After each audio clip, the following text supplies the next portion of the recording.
This week, we will re-air an interview that took place in November of 2023 with Dustin Phillips. Stay tuned. 1, 2, 3, 4.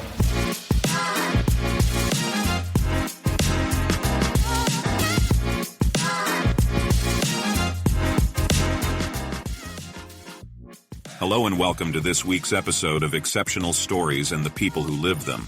Your host is Steve Dover, a special needs advocate and father of 2 special needs sons. This is a faith-based, in-depth conversation-styled podcast with and for parents of special needs children. This podcast will let you have a front row seat to hear how they do it, why they do it, and what you can learn from their experiences as they share their exceptional stories. Let's get started.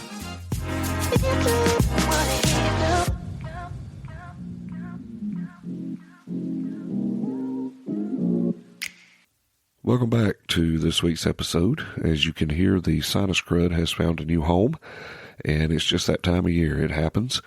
And my voice is less than optimum, so what I wanted to do this week is I wanted to re-air one of our more popular episodes that aired last year on November 29th of 2023. My guest was Dustin Phillips. We will discuss his role as a special ed teacher. He is an advocate for special individuals. He is a sibling to a brother that is a special needs individual. And we'll also hear about his dreams for the Chadwick Center. So I encourage you to listen to this repeat episode with the interview for Dustin Phillips. Next week, we'll be back with another episode that will deal with FDA-approved food dyes and their effect on our children. I encourage you to listen to that next week. But for the next few minutes, I want you to listen to my friend Dustin Phillips. All right, my guest today is Dustin Phillips, and glad to have you on the show, Dustin. Glad we was able to get you on here. I'm looking forward to hearing your story today. Absolutely. Thank you so much for having me. We talked a little bit before we started, and there's a lot of things we need to cover of what you're doing present day for parents of special needs kids and special needs education and all that. But I feel pretty sure that you would not be involved in any of this if it had not been for a very special person in your life, your brother Chad. Let's lay some groundwork here and tell all the listeners about Chad and what his life is like and how that inspired you, if you would. Absolutely. So Chad is my older brother, and he has Down syndrome. So Chad is 5.5 years older than I am. So Chad is turning 32 next month, and next month would be November. And, being the little brother, there's what's called the sibling effect. And so some people have the sibling effect that's very positive, and some have it that's very negative. And so being able to sit down and analyze that has really helped shape, what impact do I want to make on our world and around the community based on our experiences of being a sibling. But to give you some context about Chad, his testimony is not one that he can always tell himself. And so it's very important for these podcasts like this to be able to showcase those testimonies of people that can't always tell their own story. Yeah, well, let's do that. Let's do that. So, the best way I can explain it is my mom and dad were very young when they had my brother. They were 15, 16 years old. They were in high school. It's the early 90s. And when Chad was born, he was born called a mongoloid. And I'm sure there's a lot of listeners that may actually know what that terminology is, but that just shows how much we've evolved with how we communicate about individuals with exceptionalities. Right. And they told my parents at a young age, like, hey, he's never going to walk. He's never going to talk. He's not going to be functional in society. Like, you need to consider alternate plans for him. And then they also said that he might not even live to be a day old once he was born. And so to begin, Chad's journey in this life started off with everybody doubting his capabilities. And so I think when we talk about people with exceptional needs, it's very common. And, my parents, they persevered. And so you have to give a lot of credit to them. And I know there's a lot of parents out here that are trying to navigate that world. And so you have 2 teenagers themselves, they're kids, and they're trying to navigate, how do I take care of a child that I know nothing about? I know nothing about exceptional needs. And so, they really took life by the horns and they ran with it.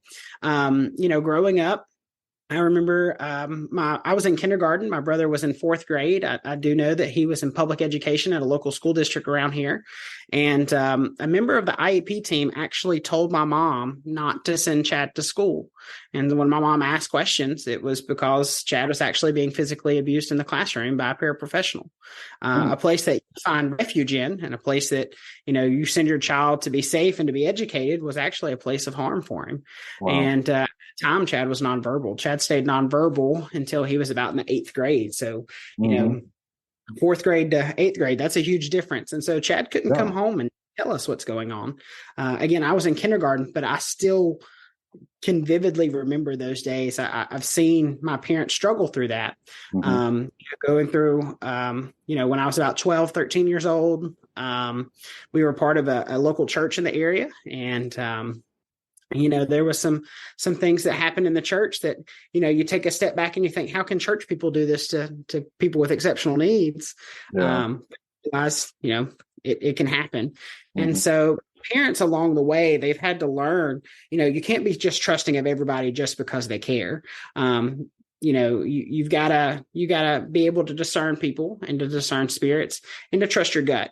And so Chad has went through some adversity in his life on top of just having an exceptional need that's really laid the groundwork for me wanting to work in special education. And, I'm proud to say, Chad actually got into a school where he was very loved. He was very cared for. He has hearing aids now. So his speech has gotten much better. His language skills are thriving. Chad is very functioning. He's able to stay at home independently with supports in the home, of course.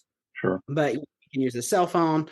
He's a very intelligent young man, but has been stumbling blocks along the way, but he's persevered. But it's also looking back at my parents and seeing how they've persevered and how they've learned and grown through that. And so, Chad's experiences have shown me, hey, I want to make a difference. I want to go into education to, number one, set the standard high, because I know children can excel when the standards are high. But then I also be that person that sits on an IEP team, and I want the parents that I get the privilege of serving with to know that when your child is in my care, I see your child as who they are, and I wouldn't do anything I wouldn't want done to my own sibling. So I really want to bridge that, especially in the public education sector, because there is a lot of mistrust in public education, specifically here in the South. A lot of people, when you look at the political climate, it's like, oh, what can we trust? What can we not? There's division there. And so, my brother's experiences has really shaped that and how I become an educator and how I make that impact in my community. What area of special education are you in? Or is it elementary level, or where are you at? Yeah. So my undergraduate degree is in K-6 elementary ed, and it's K-6 special ed. My master's degree is K-12 special ed, and then I also have an administrative degree. I currently teach in a K-6 behavioral special education unit. I work with children that exhibits unsafe behaviors, either physically or emotionally. I have a lot of students that have trauma, so they've experienced things and they don't know how to channel that appropriately. So we work on getting them the counseling services and doing trauma informed responses, because we want to make sure that we're being proactive in addressing these behaviors at the root cause rather than being reactive and just providing punishment. Right. And I'm sure you mentioned trauma. I'm sure you see a lot of kids that they go through trauma at home because, not indicating that your parents did, but you said your parents became parents at a young age and had to deal with something that was totally foreign to them, scary to them, I'm sure. And it appears that they handled everything right, but there's parents out there that don't, and that puts trauma on those kids on top of what other challenges or things they may be facing. So you see that as the teacher as well, right?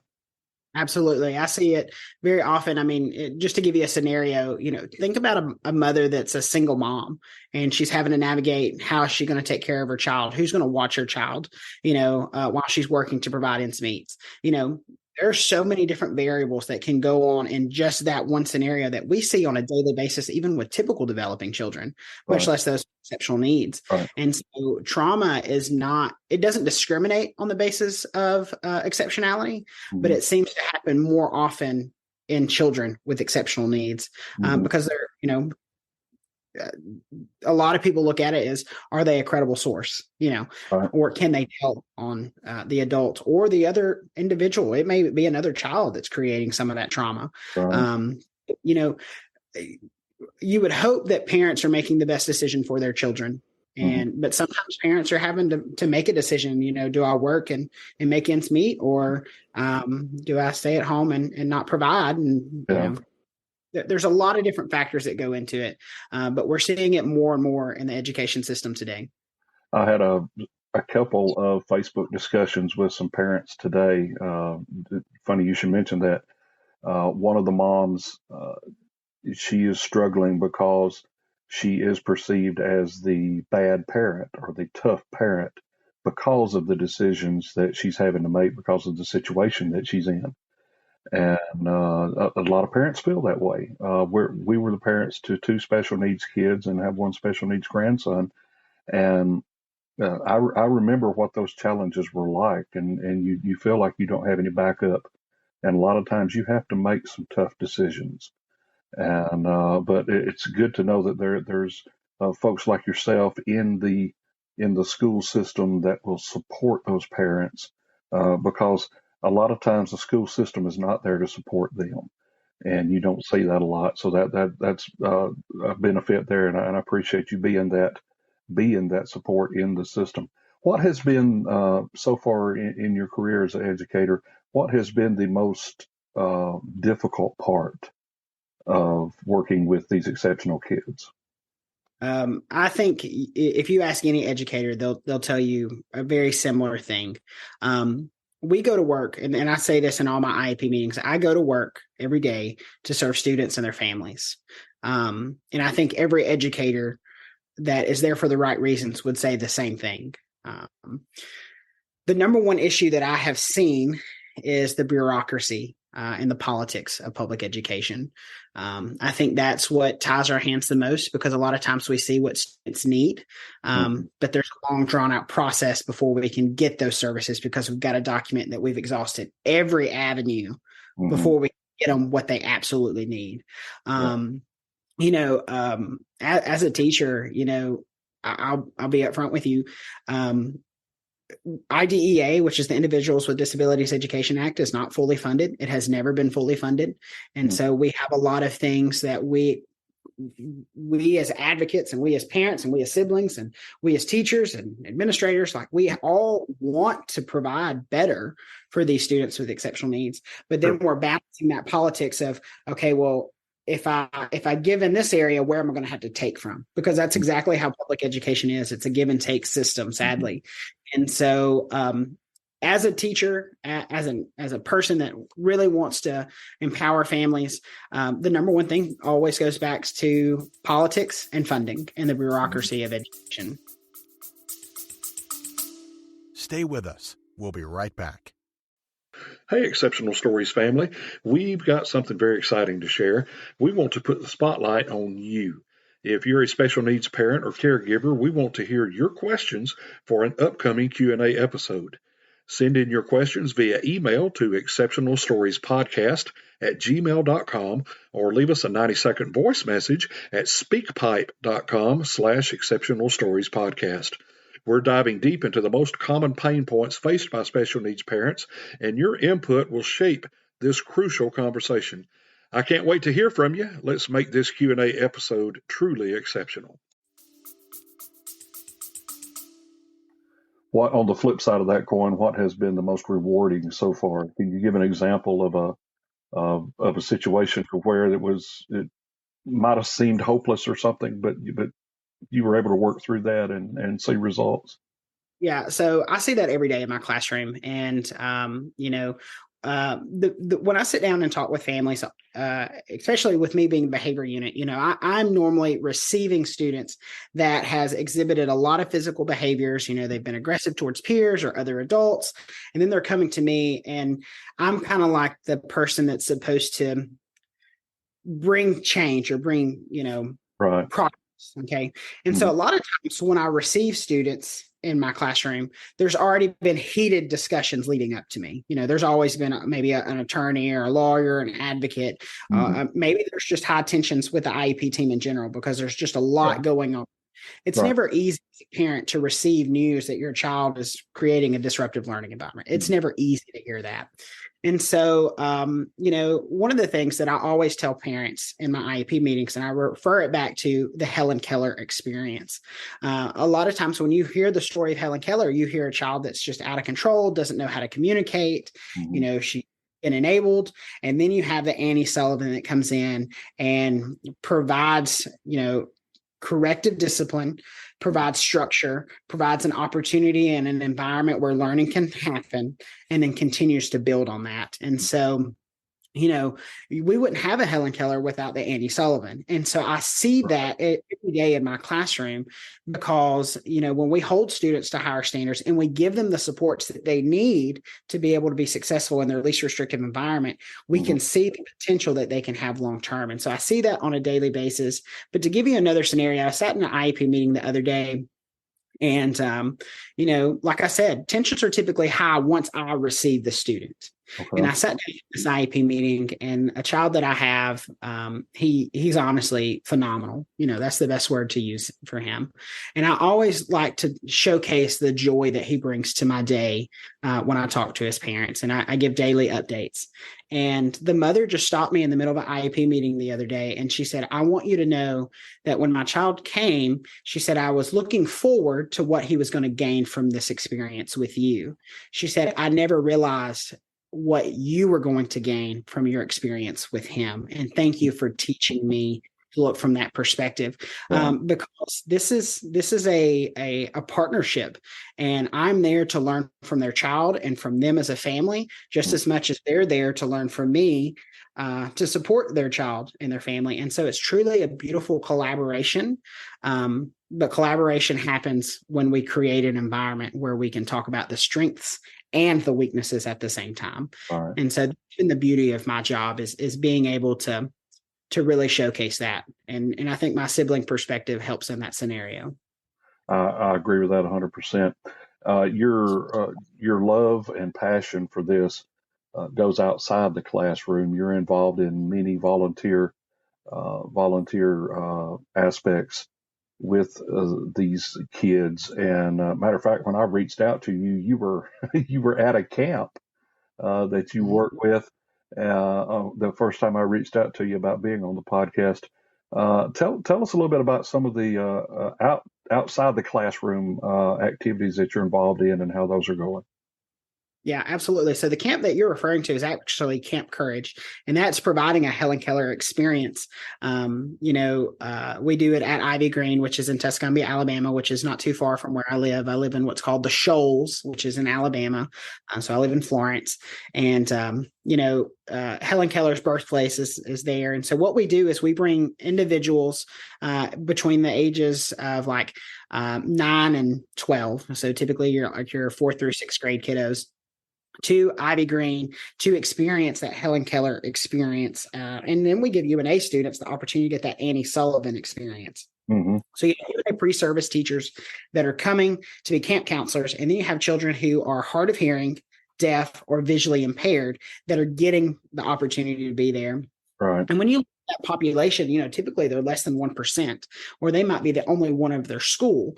And so this gives them the opportunity to come from around the United States to get this experience and to see other people who may have hearing aids or who may have cochlear implants or, who may have a cane. There's different ways. But I got involved with that when I was in college. I fell in love with it. Now I am a Helen Keller fellow. And what we do is we help train those UNA college students to be able to work with these individuals. So I've been doing that for about 5 years. So that's something I always look forward to. It refuels my spirit and reminds me why I do the job that I do. Because some days working in the behavior unit can get tough. Like you lose focus because of the tough days. Outside of that, I am the coordinator for Not to Shine Shoals. I started out in a college. It was 2015 when it initially started worldwide with the Tim Tebow Foundation. I started as a volunteer with a parking team. I moved to becoming a buddy. Then I became a co-coordinator with guest registration, and now I run the whole thing. And so this is my second year to do that. So we host an exceptional needs prom for children 14 all the way up to whatever age they can qualify for.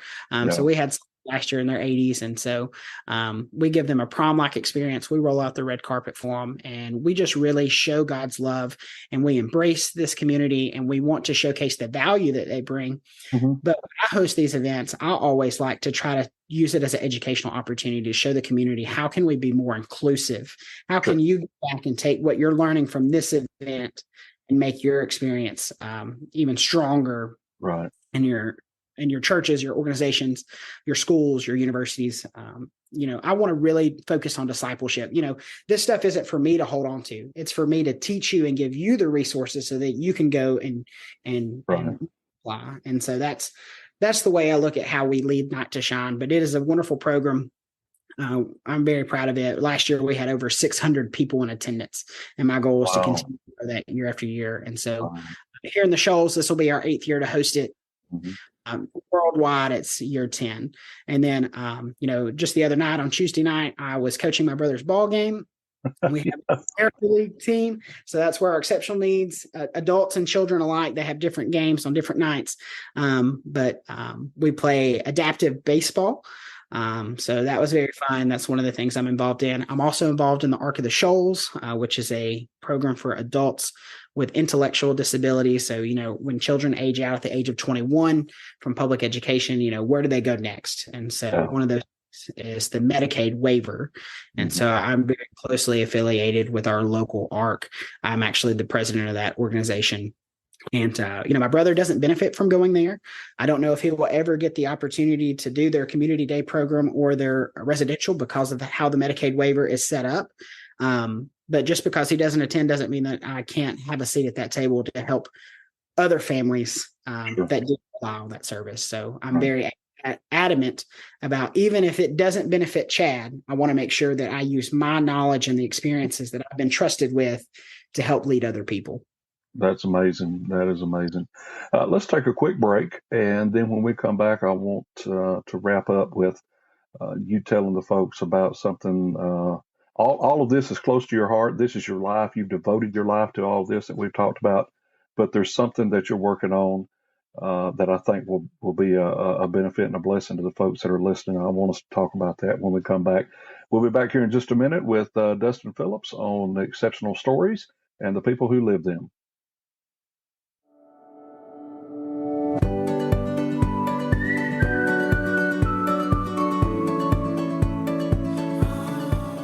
We hope you are enjoying this week's episode of Exceptional Stories and the People Who Live Them. If you would like to support our podcast to help it improve and be heard around the world, we have created a way you can do just that. Go to the podcast website at exceptionalstoriespodcast.com and click the support button on the homepage. For as little as $3 per month, you can help keep this podcast available. There will be no pressure, and you can stop anytime you choose. So go to the show website now, exceptionalstoriespodcast.com, and click the support button now to help.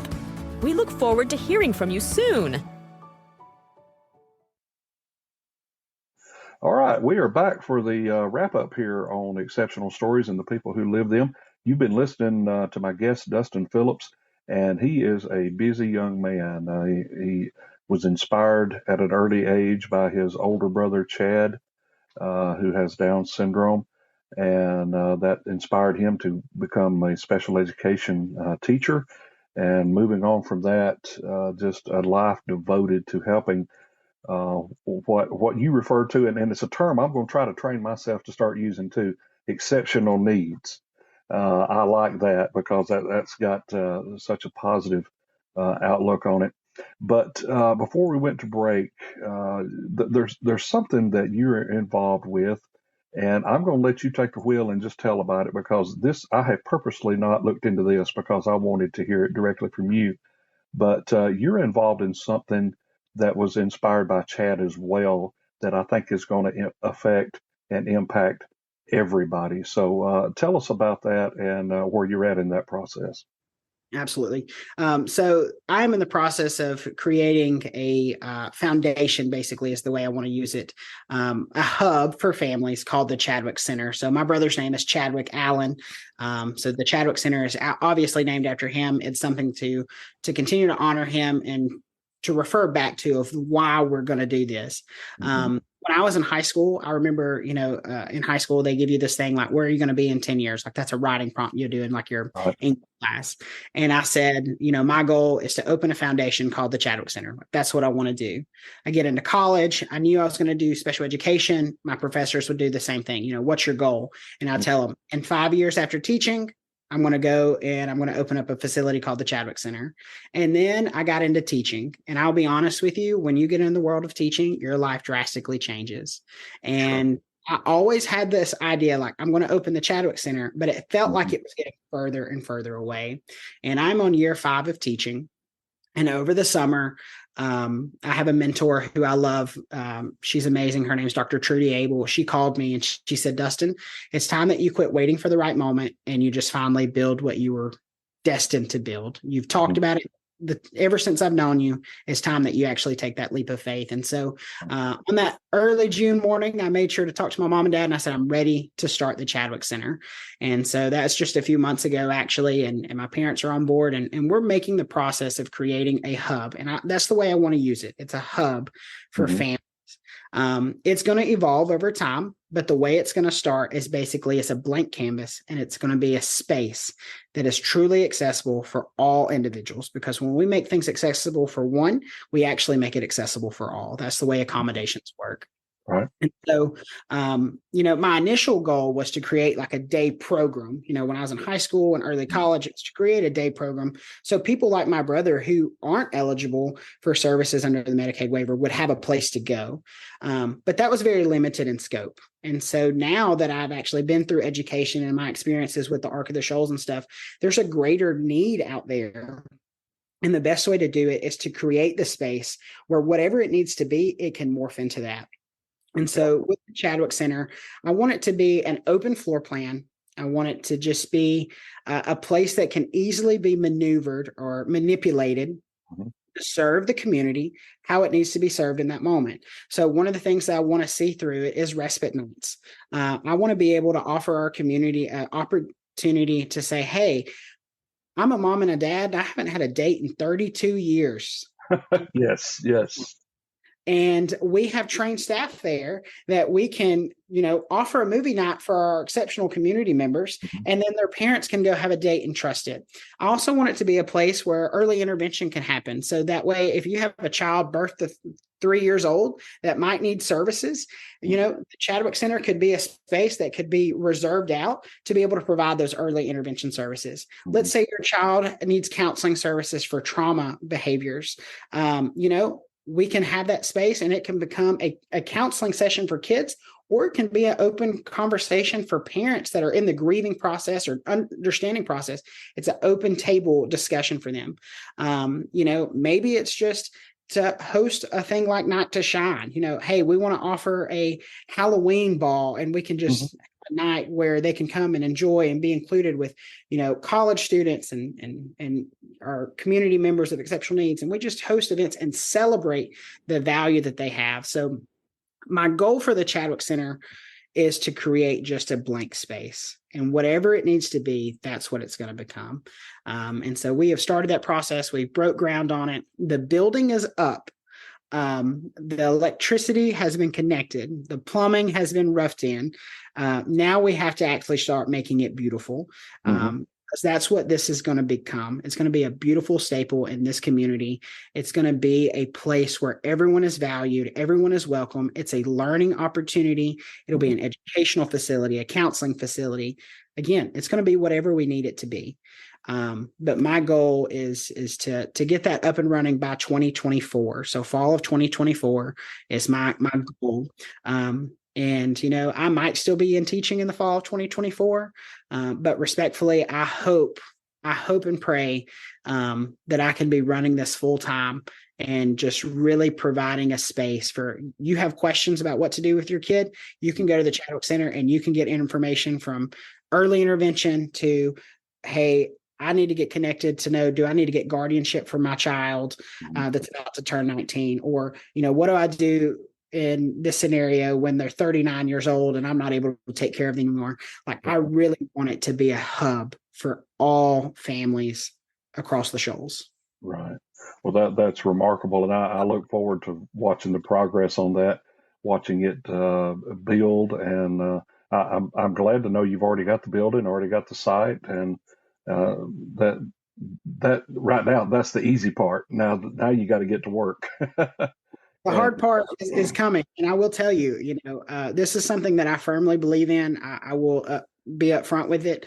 I haven't accepted any, donations towards the project yet. It's one of those that I want to be very intentional with how we do it, and so this is currently being personally financed through myself and through my dad. So every dollar that I'm putting in, my dad is actually matching right now. Wow. And so that shows you that this is our mission.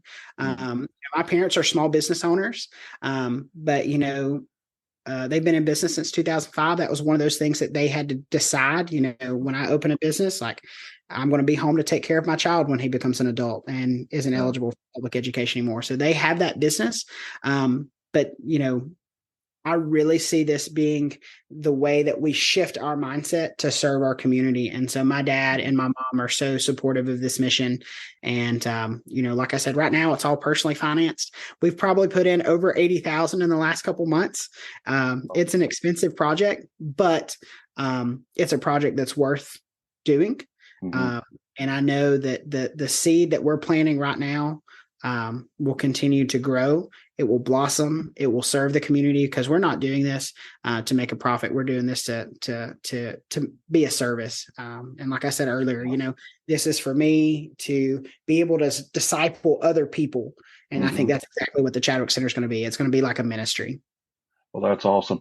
I was interviewing a parent just a few weeks ago, and he brought a poem or an essay to my attention.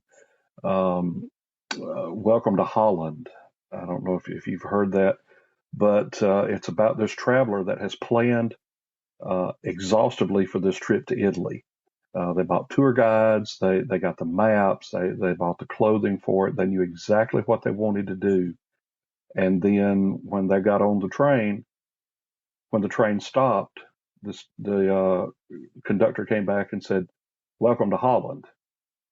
So their trip, they ended up in a place that they never thought they would be. They weren't prepared to be there, but yet they got to see the tulips growing in Holland. They got to see the windmills. So the moral of that story is every destination has its good in it. And while you were telling that story and talking about your parents' involvement in it, I couldn't help but think of them at 15, 16 years old. They're getting ready to go to Italy. They're about to have, they're planned this. They planned this, and then all of a sudden they end up in a totally different destination. But yet, look at it 32 years later, they're involved in something that's going to blossom in so many lives and be such a foundation in so many lives. So that's great. My hat's off to you guys, and hats off to them for that. As we wrap up here, we got just a few more minutes.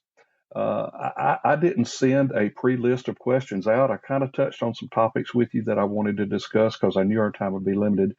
But lastly here, is there a question that you wanted me to ask you that I did not ask? And if it is, what is that question? Honestly, we've talked about quite a bit. There's not a question just off the top of my head other than I have a question that I'd like to ask you is what created the opportunity for you to have this podcast? Because I honestly don't know that yet. Well, as I said earlier, my wife and I are parents to two special needs children. Our youngest one passed away at 13. He had a genetic disorder, a chromosomal duplication. And from that, just over the last 8 years, we've been connected with other parents. Our oldest son has Asperger's, but he's high functioning. He holds a job. He's very involved. But over the last about 6 or 8 months, I started feeling like there were parents out there that had stories like ours that nobody's ever heard. And I wanted to get those stories out there. I wanted to put those parents up front and let them tell their story. And as the podcast has evolved, I'm now looking at bringing in folks like yourself that work with those parents to give them help, give them hope, give them inspiration, maybe give them some direction in this navigation of these different areas. So it's growing as we speak, but the main drive behind that was we've got a story, and we've been able to help other people with our story. How many other folks out there have that same story or have a story like yours and Chad that can inspire someone else to get out and do something, or go that extra day, or do that extra activity?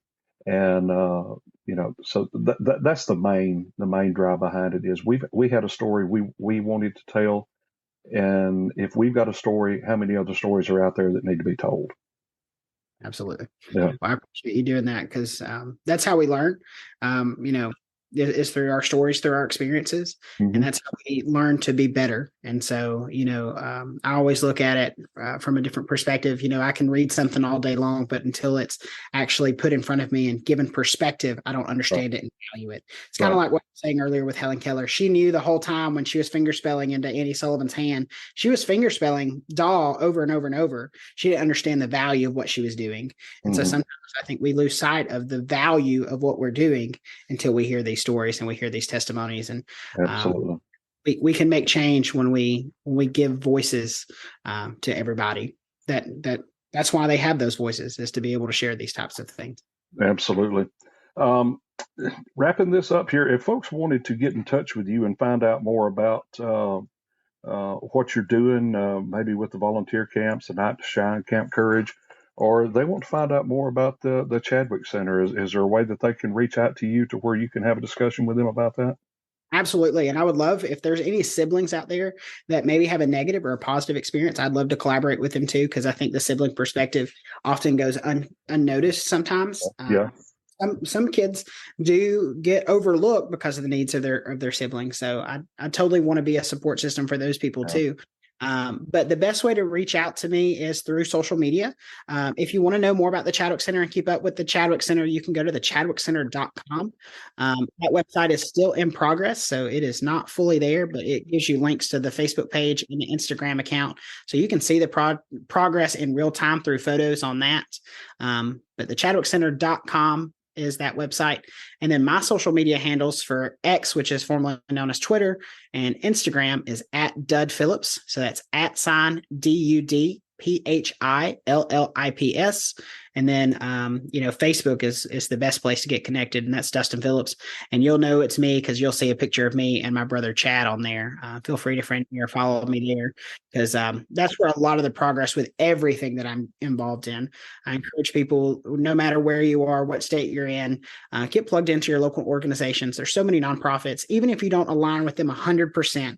There's a nonprofit that does go towards your leanings, and get involved with them. Find a community of people to get engaged with, ask questions, be bold, be ready to advocate, and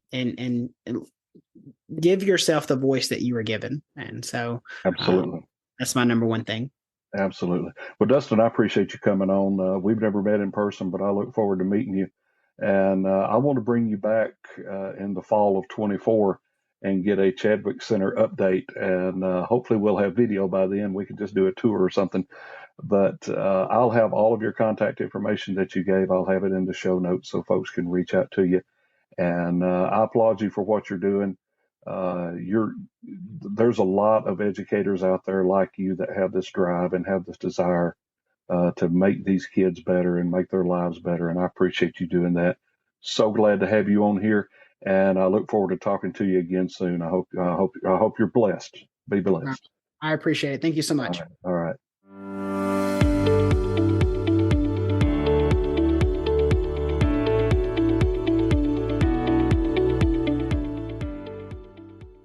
Before we go, I want to thank you so much for tuning into this week's episode.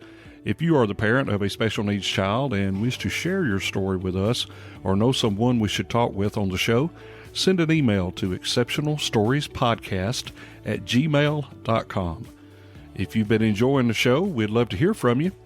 If you can take a minute, just leave us a 5-star rating on your preferred podcast platform. It would mean the world to us.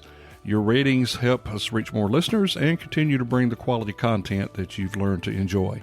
I also want to invite you to follow us on our social media pages. You can find us on both Facebook and Instagram at Exceptional Stories Podcast. Lastly, if you found this podcast informative and you would like to keep it going, go to our website at www.exceptionalstoriespodcast.com. Click on the support button on our homepage. For as little as $3 per month, you can play an active role in making sure these stories are heard. Thank you for choosing to spend your precious time with us. Remember, you're not alone. Together, we'll create a world that embraces and supports every exceptional story. Until next week, be blessed.